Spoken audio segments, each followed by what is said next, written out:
How to register CRA account for the first time.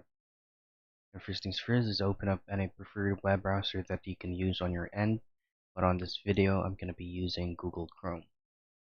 Now in order to get here, what you want to do is just head straight to your search box and type in CRA, and then just simply choose on the very first result that will take you out here.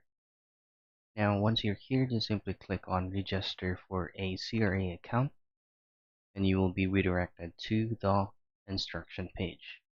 So instructions are: decide if you need to register, gather your documents, choose a sign-in option to register with, and then just verify your identity. Now you just need to have all these informations right here, especially with your documents, so that you will be able to register without any problems. So that is how you register a CRA account for the first time.